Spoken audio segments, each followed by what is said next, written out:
Prenatal nutrition is so important, and we get so many questions about it, especially at that first prenatal visit. I'm so happy that you are having me here because 15 minutes is just not enough time to cover all the things that need to be covered for patients.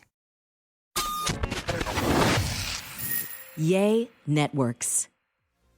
A quick note before we dive into today's podcast. If you like what you hear, I would love for you to subscribe to Fueled Wellness and Nutrition, wherever you download your podcast. It would also be incredible if you take a minute to rate and review this podcast. Those things do matter, and they really help us. Prenatal nutrition is one of those areas that there's so many questions about. There's, of course, entire books written on the subject. There's websites dedicated to it, but there's still so many questions, though, when it comes to the individual. There's so many things that women have concerns about or worries or fears, certain things about, can I eat certain foods whenever I'm pregnant? What are the best foods for my baby's health? What about brain development? So what are the things to try to get more of? What are the things to try to get less of? What about supplements? There's a lot of fears out there that may be unwarranted. And then there's a lot that really matters and we need to pay attention to it. So to help us sort through this conversation and help us prioritize and really give a sense of clarity to this, I am joined by Dr. Robin Bone. She's an OB with Ochsner Health. You've heard her on this podcast with me before. We've talked about menopause. We've talked about hormones, bioidentical hormones. She is a wealth of knowledge. And this is something that obviously she's incredibly passionate about. So I am grateful for her joining us today. So with that, welcome, Dr. Bone. Thanks so much for having me, Molly. This is one of my favorite places to be, and giving a little tidbits of education for patients is so meaningful to me. So thanks for having me. How many years have you been an OB? 23. 23. That's a lot of babies. It's a lot of babies and a lot of mamas. A lot of questions. And a lot of questions. How much of a topic is it, or a concern, when a woman finds out that she's going to have a baby, and especially if it's the first? I would imagine that's where there's so many questions. Is nutrition one of the first things they're asking about, or is it maybe an afterthought for a lot of people? Absolutely. It is definitely one of the first things that's on our little checklist as we see a patient for the first time pregnant. But one of the things I really like to get with patients on is really talking about nutrition 6 months before they are actually pregnant. I really feel like that is one of the most missed opportunities. Right. It makes sense. And so a lot of times, I'm so excited to see the patients when they come in pregnant, but coming in for a preconception counseling session with your doctor and actually specifically making an appointment just for that, like what do I need to do, is really important. What are some of the big takeaways in that consult? I know it varies, of course, by individual, but from a nutritional perspective, if someone is 6 months out or more, and they're trying, this is something that they're kind of, shifting into this space, what are some of the things that you guide them? So first we look at their medical history. Do they have diabetes? Do they have high blood pressure? What medicines are they on? Are they compatible with something that they're going to be able to take when they do get pregnant? Are they overweight? Are there some things that we can do to help get them in a healthier state for a better pregnancy? Are they on seizure medication? All of these things that need to be looked at before someone would actually get pregnant. Are they on some of the things that are missed sometimes? Are they on Retin-A? Some topical things, that retinols at the drugstore that you wouldn't even think about. So really going over a comprehensive list of medications, as well as making sure that their lab work is in check. If they are diabetic, have they had a recent hemoglobin A1C, which is a measure to see how their diabetes has been doing the last few months. So you mentioned, some of the questions and kind of the whole holistic approach, again, 6+ months prior to conception.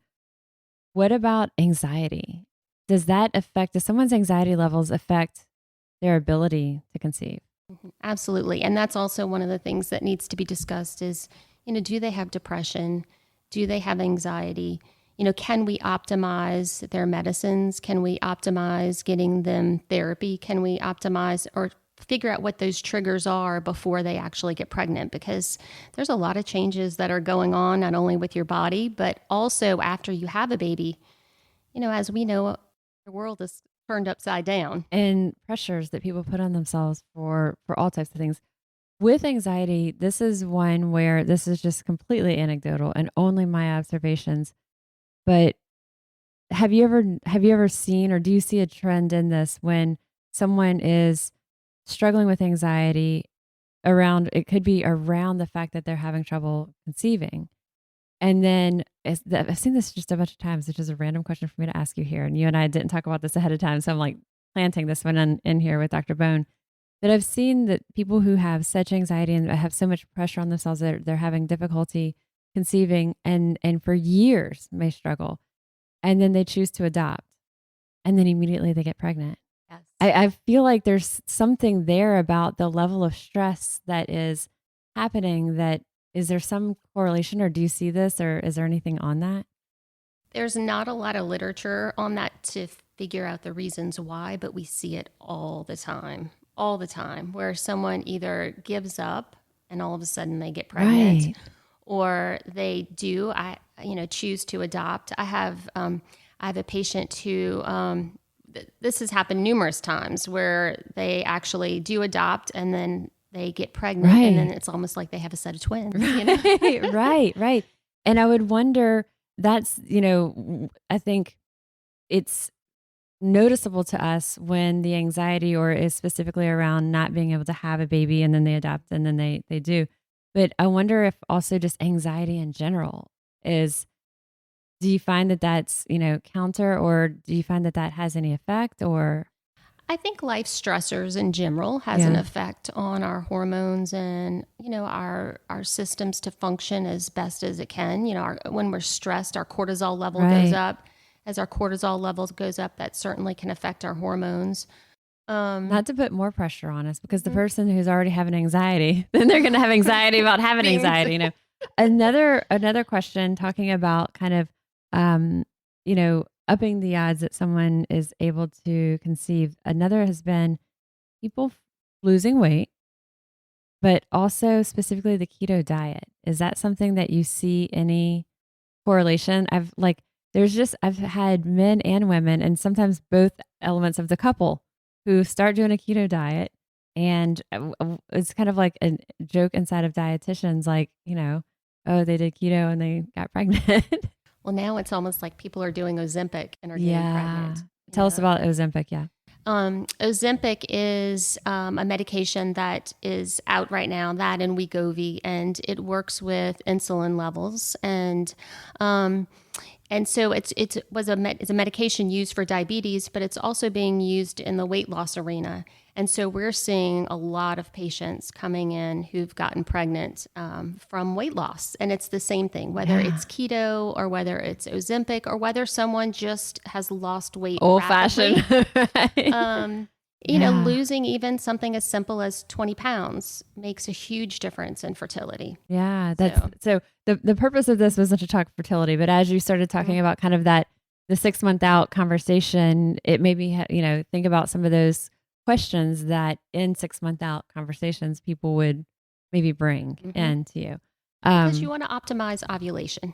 If you're not, ovulation is where that little egg pops out so that the sperm can fertilize the egg. And if you're not ovulating, or you're having ovulatory issues, weight loss is definitely a quick fix for that. So just losing 10, 20 pounds oftentimes triggers your body to start ovulating better. I would imagine that's a conversation you also have often with someone, right? So if they are struggling, having challenges, kind of helping them navigate that and playing a little bit of detective of what might be, like you mentioned, all the different things you would assess in terms of labs, but then also things like weight or stressors, anxiety, all the different things that someone may work on to try to have like the best chances possible.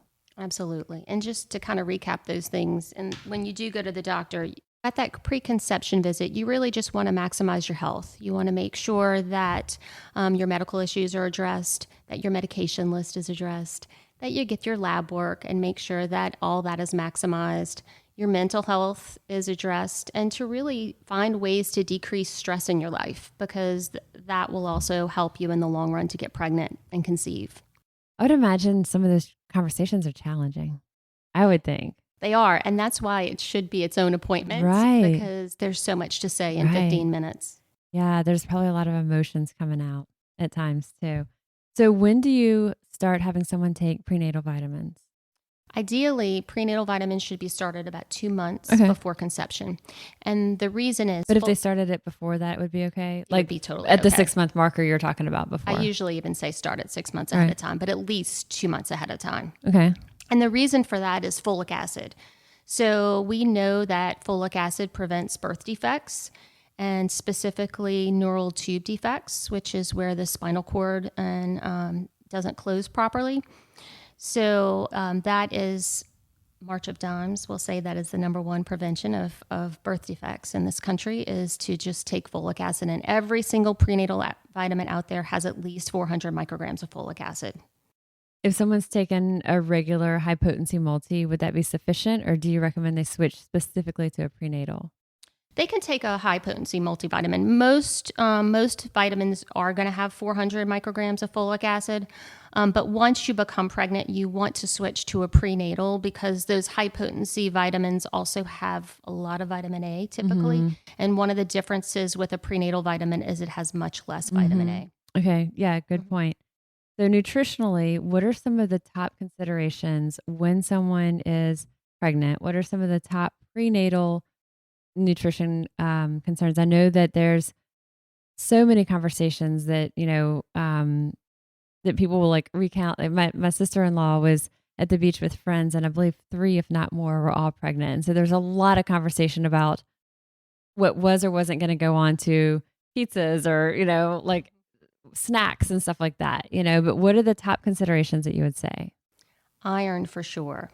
There's a baby is building its red blood cells, and it's going to rob you of all the iron stores that you may have. So that's why prenatal vitamins actually have double the amount of iron typically that the average person needs. And it's really to fill that gas tank for you for iron. The baby's going to leach all that iron out because it's got to make its red blood cells. And so iron deficiency we see very commonly as the pregnancy progresses. And so taking, getting the iron through the prenatal, but then also things like beef. Beef would be a source of iron. There's fortified grains, like fortified cereals will be fortified with iron.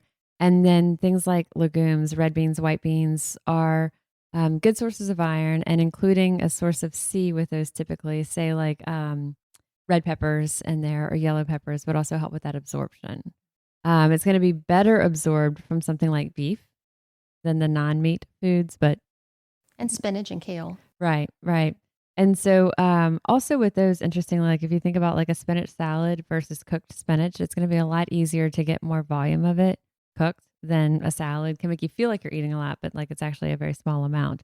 But for many women, I would imagine simply getting it through food is not going to be enough. We would need to have the prenatal is a really good insurance coverage here. For sure. What about omega-3s? Omega-3s, it's funny, 20-something years ago when I was pregnant, omega-3s weren't part of a prenatal vitamin. Not even talked about, huh? Not even talked about. And it's so important for a baby's brain development. And so that's why maybe about 15 years or so ago, it started being incorporated into prenatal vitamins. And now it's actually in most prenatal vitamins. And is it specifically more DHA? More DHA is more common, for sure.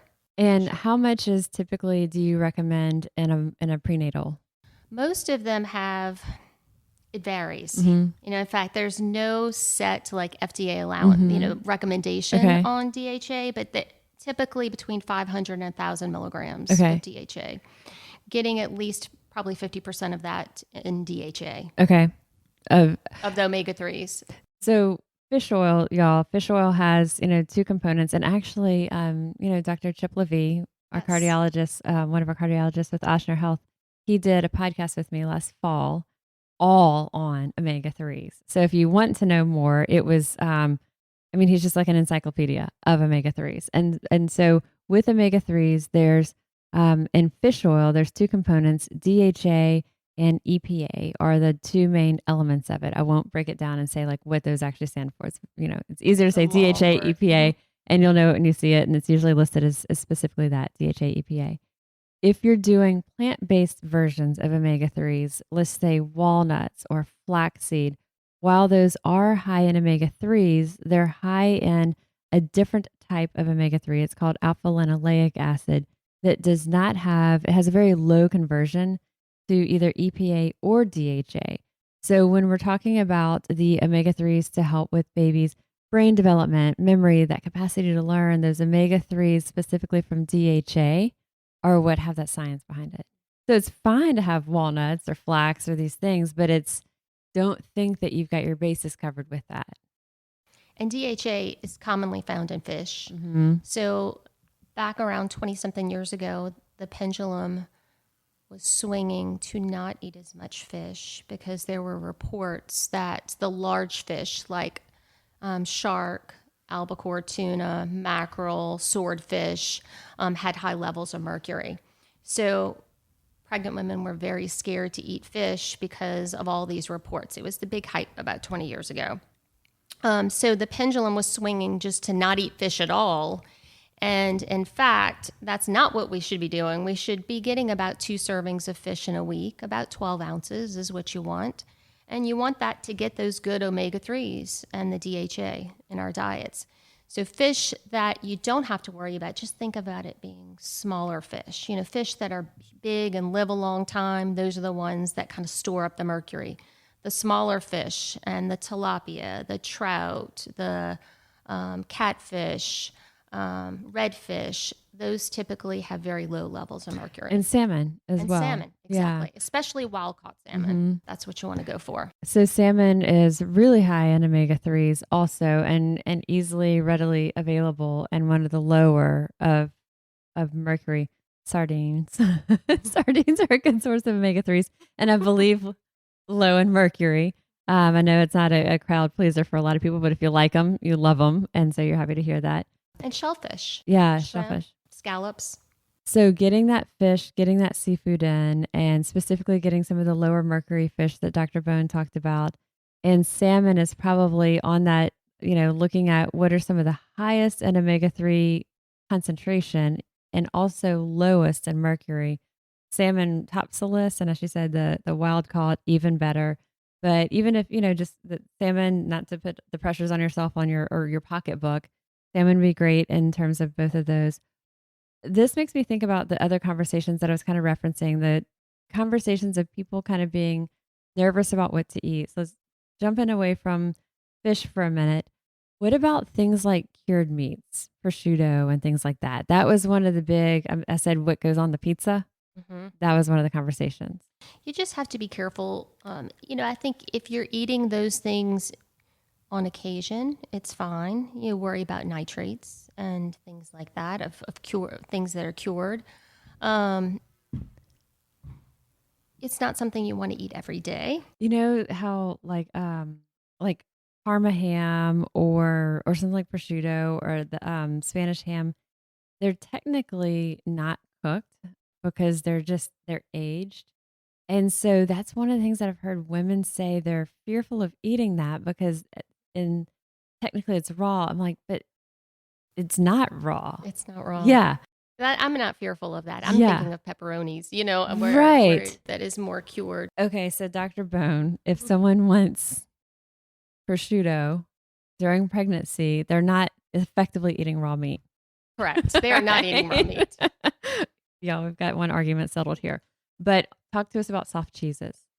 Soft cheese. So you just want to make sure that the cheeses that you eat are pasteurized. Mm-hmm. So unpasteurized cheese, if it's cooked, it's perfectly fine. If you heat it up and cook it, or it's going on top of something that you're running in the oven, right? That's absolutely okay.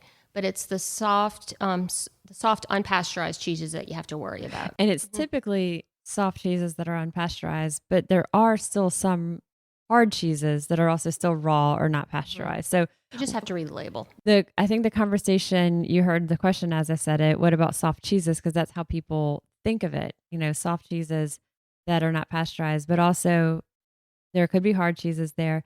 So if if it's a cheese that's not pasteurized yet, putting it on your pizza and you're running it through the oven, it would be fine. But just not having it, straight out of the fridge or like uncooked.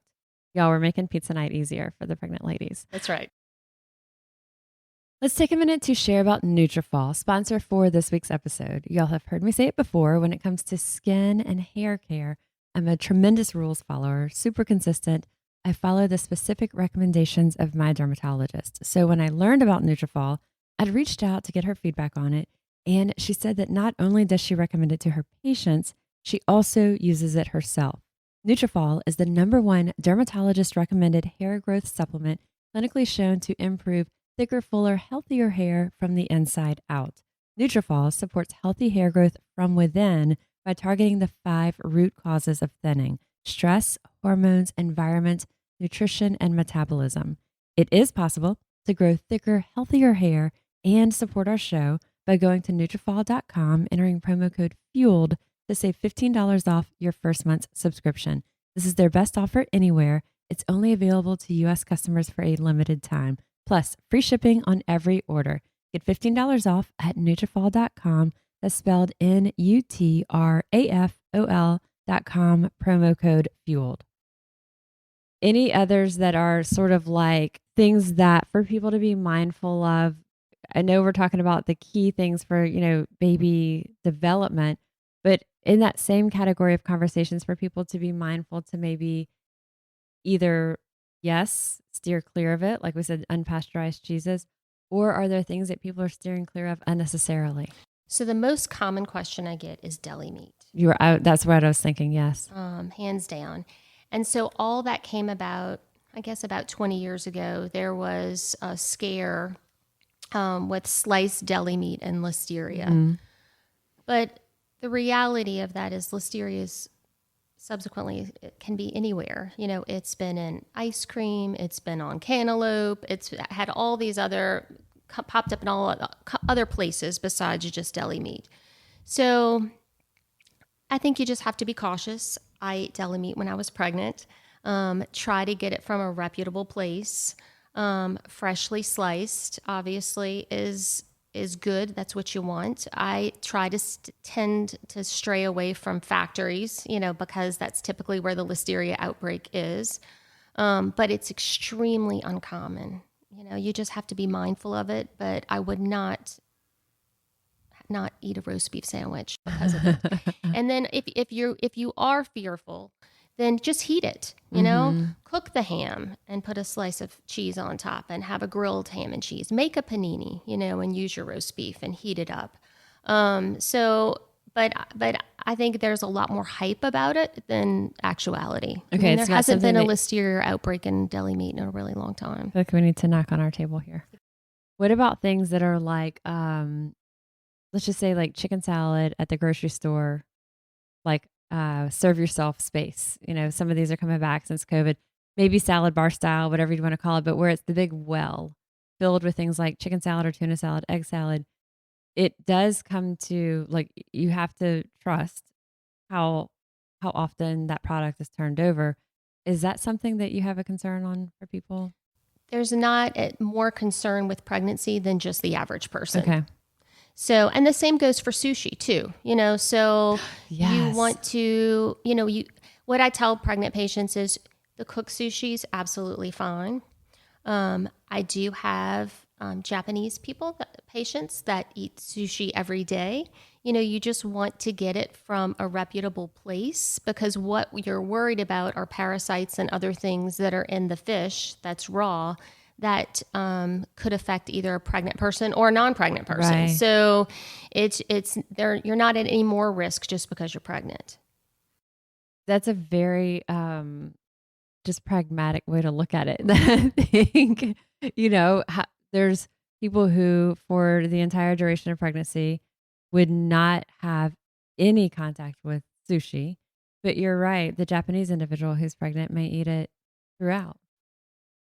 You just have to be cautious, know where you're getting it. I don't know that I would stop at the gas station and have gas station sushi, but Whether you're pregnant or not. exactly. So, And I think with all of these are questions, we're talking broad, big picture here, but these are all things that, have this conversation with your OB.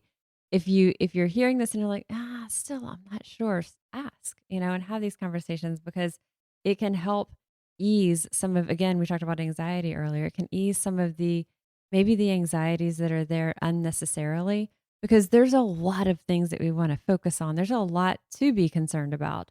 And so if there's certain things that you can sort of release from that worry.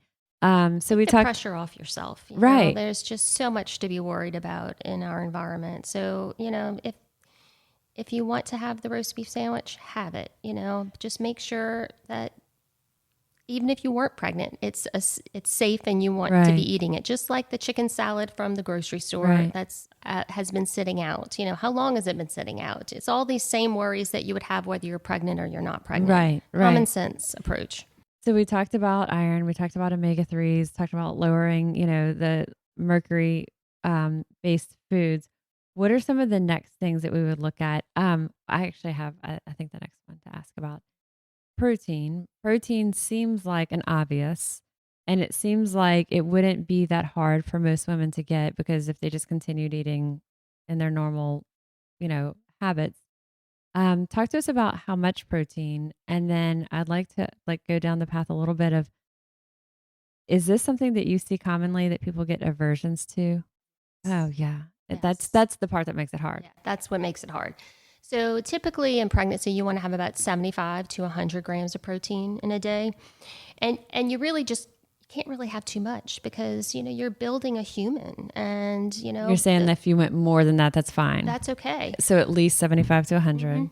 But they do have aversions a lot of times to specific meats. And, it might be a person that loved chicken before she was pregnant and ate it all the time. And then all of a sudden you're pregnant and you just can't eat it. So what you're going to have to do is just find ways to build it in, Right. whether it's through beans or peanut butter or, switching to eating more fish or whatever you feel like. You're just going to have to get the protein where you can. There's also a bunch of different products that feel a little more like a grain, and they are kind of grain based, but they have some protein added to them. And so there's like bagels that are higher protein. I believe it's called like Western Bagel Company. You can only get them online, but I want to say they're like 18 grams of protein. There's certain low carb tortillas that you would make a wrap with that may have, 8+ grams of protein in it, and some have even more. There's some cereals that you can find. There's a bunch of different versions of cereal. One is actually based locally. It's called Ceres, Ceres. There's another called Spoon cereal. There's one called K's Natural. There's Catalina Crunch. So they're cereals, like breakfast cereals. You could, if you are fine with yogurt or cottage cheese, you could put it over that for crunch, or you could have it, dry. Sometimes people like that type of a thing, especially if they're feeling a little queasy, a little nauseous, something like that dry cereal might kind of sit well. Or you could have it with milk or almond milk or however you would normally have it. That those are some product brands that can not feel like they're eating meat, if that is something you have an aversion to, yet are still going to give you protein, but feel like you're having something more carb based. Do you like Bonza pasta? Yeah, I think that's another fantastic option. And so Bonza pasta is chickpea pasta. It's higher protein, higher fiber, happens to be gluten free. And so if someone has that hot, if you're going to have this hot with like, I don't know, red sauce or a little bit of olive oil and veg or whatever, it actually has so much protein. It can almost, you don't have to pair a protein on top of it, a meat or so on top of it. If someone has an aversion to that, making a chilled pasta salad can also seem more appetizing to someone who like sometimes the hot food or the smells get people, and having something chilled is better. So a chilled pasta salad, made with Bonza would be great. Definitely. If you're nauseated, cold things are always better. Definitely. And that carby feel can sit better with people, I find, than like a meat maybe would. Hummus is also another thing Yeah. that's really good that has some protein. And protein powders aren't something that you would want to like rely on entirely, but if you can add those in, you can just get unflavored protein powders. There's plant-based or there's whey protein, and you can add those into certain things without really adding a lot of volume. Collagen is one that not having the, not add, not s- to have specifically adding the collagen for the baby development that we're talking about, but it dissolves really well and doesn't add a lot of bulk. And you can actually add collagens. Okay, say you had like a tomato soup or something, or whatever kind of soup. You could add 20 grams of protein from collagen into that and not even know it.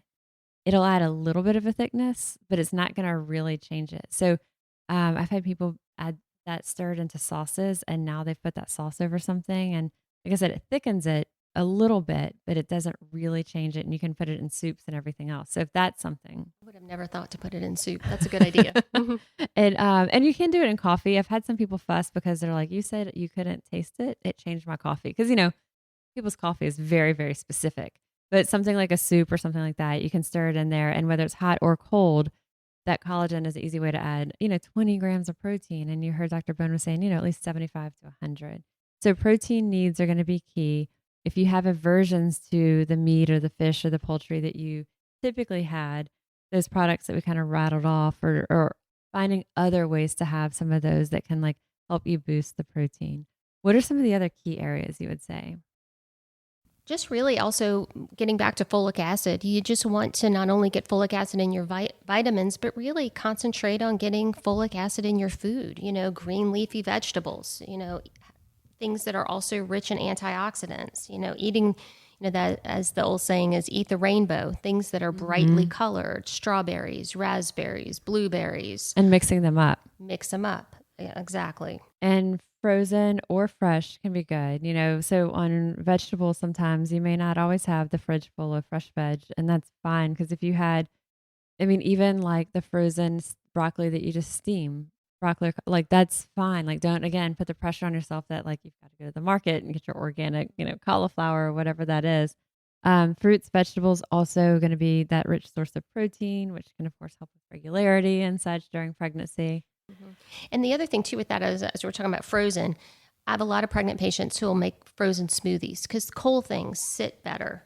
So, getting some frozen strawberries and blueberries and mixing that up. And as you're talking about adding collagen and, Right. And protein, you could throw some protein powder in there and actually have a really good smoothie that really sits well when you're nauseated. Right. And you can kind of just sip on it, and also helps with hydration. The last thing that I had on my list, and I wanted to, obviously smoking, you would encourage not to smoke. What are the drawbacks if someone smokes during pregnancy?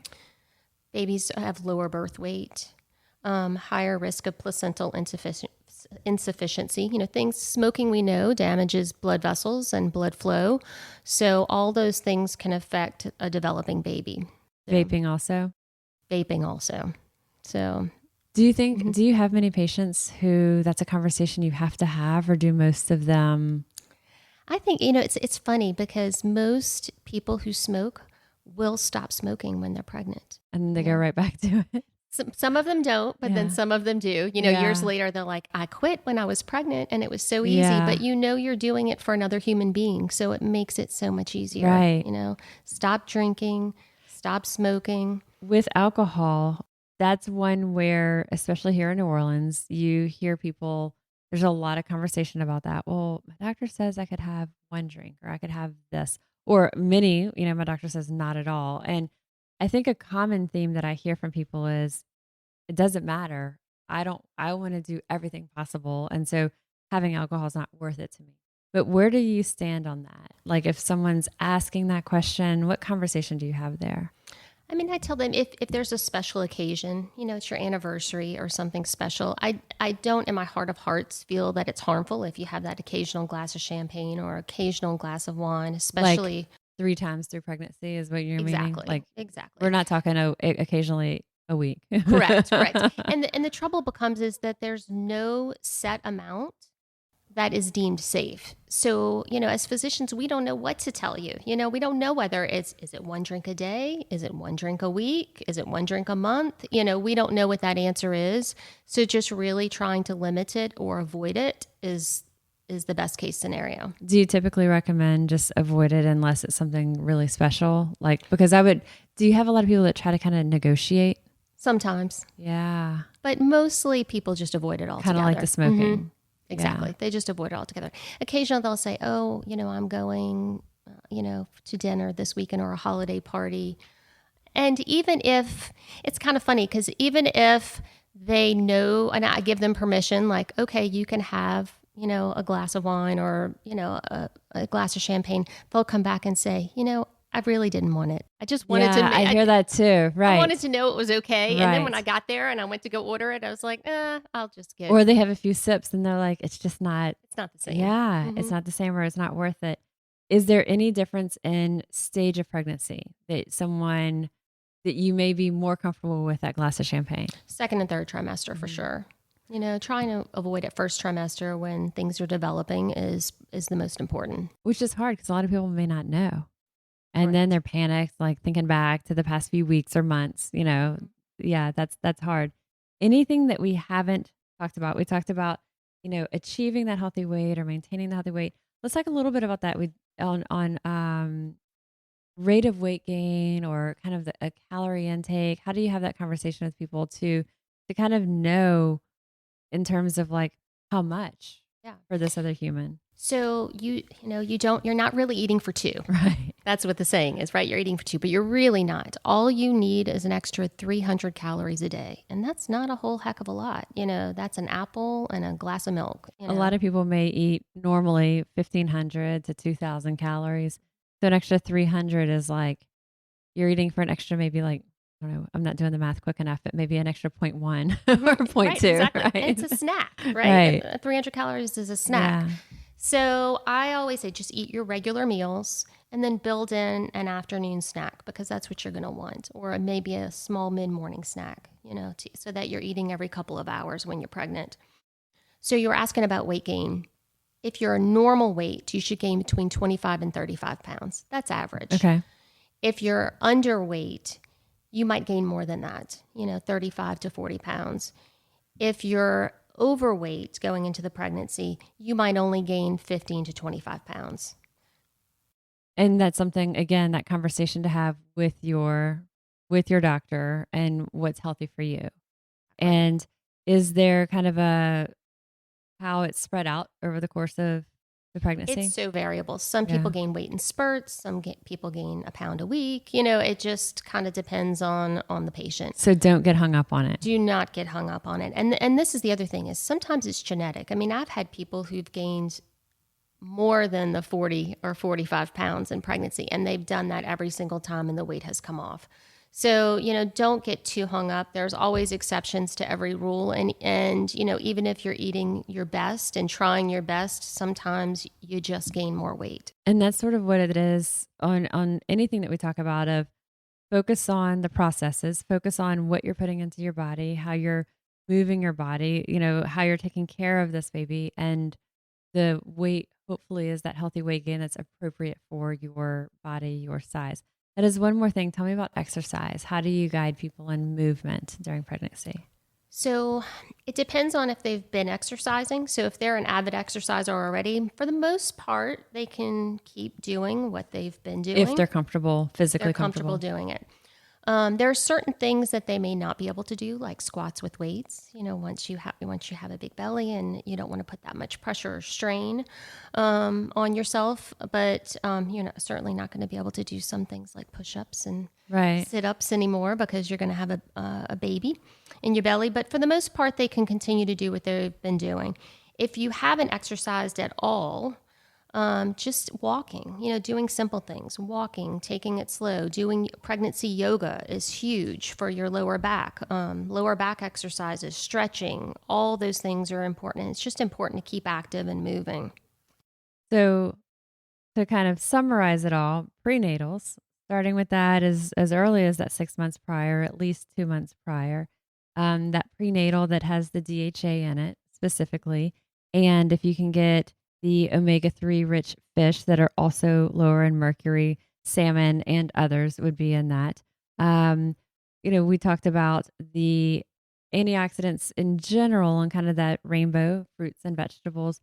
in protein, aiming for at least 75 to 100 grams of protein a day. It could be more. As Dr. Bone said, you're creating a whole human in there. And if you get more, that's okay.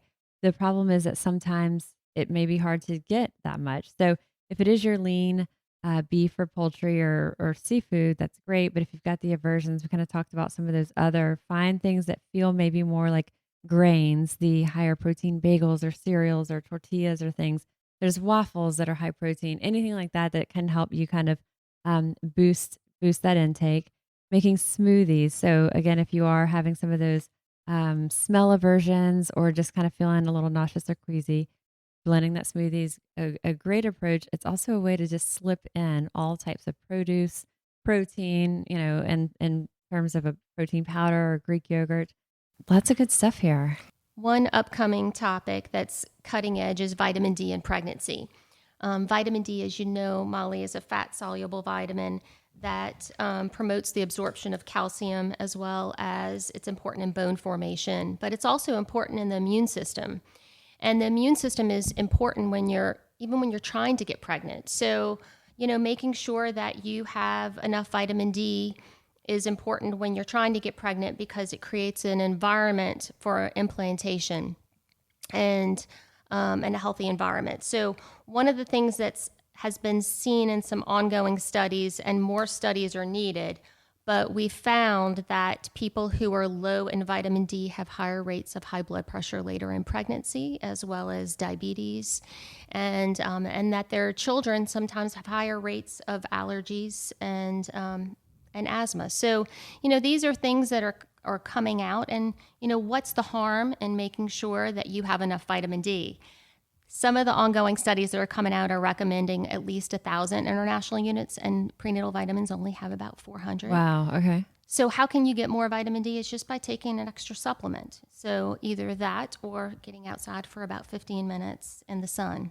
And it's like you said, especially if someone's coming in before they're getting pregnant and kind of having the whole host of blood work, the multiple panels looked at to see what are they sufficient in, what are they not sufficient in, and what can they start taking. If you aren't doing that before and you get pregnant, it's not too late. Have your blood levels checked. And a lot of times, a physician may say, oh, that's bogus. Like that doesn't matter. Vitamin D, everyone's fine if they're here in the South.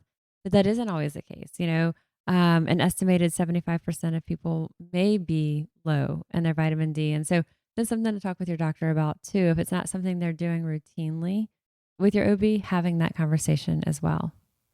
And there's numerous studies that show that taking up to 2,000 international units is just perfectly safe. So, when in doubt, just take some extra vitamin D.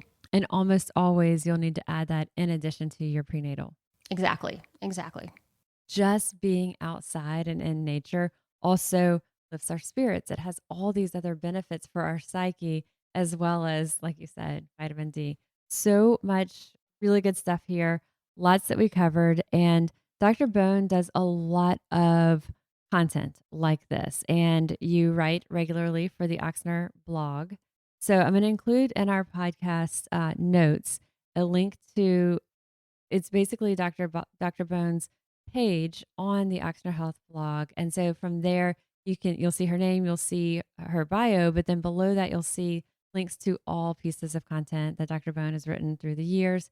And then, I really appreciate your time on this. It's a lot of worry that people have on it. And so as much as we can simplify and streamline, the better. Thank you so much for having me, Molly. I really appreciate it. It's always so much fun. So much fun. I'm incredibly grateful for Dr. Bone to carve out time to share her expertise with us once again. You hear her, she has so much knowledge, and I love that she communicates in just such a real world way. It's also something that she lives and breathes what she's communicating to us. This is such a passion for her, such a lifestyle for her personally as well. I also want to mention, we talked a little bit about our team of dietitians. They can also help you with prenatal nutrition. And so our scheduler, Lindsay, is always at the ready. If you want to reach out and get more information about that, you can email for our team at nutrition@ochsner.org. So it's nutrition@ochsner.org. And we have a team of registered dietitians. It can be self-pay. They also take insurance. Coverage, varies depending on the individual. And for insurance, our dietitians can see clients from within Louisiana, also Mississippi. We are based in New Orleans, also New Orleans and North Shore. We can see in person, but we do virtual visits for throughout Louisiana, throughout Mississippi, still can be covered by insurance. So as always, let me know what you think. I'll include the links that Dr. Bone and I talked about in the show notes of this episode. And, if there's some of this that resonates with you, if there's other things that you've had experiences with or you want to share, or things that maybe just kind of gave you a peace of mind, we always want to hear about it. I am registered dietitian Molly Kimball, and you've been listening to Fueled Wellness and Nutrition, the podcast. If you'd like more Fueled Wellness and Nutrition, please head over to mollykimball.com, and you can follow me, Molly Kimball RD, on Instagram, Facebook, and Twitter. If you haven't yet, please go to Apple Podcasts and subscribe, rate, and review this podcast. Join us next week for another dose of Fueled Wellness and Nutrition. Thanks for listening, and stay focused on living your strongest, healthiest life.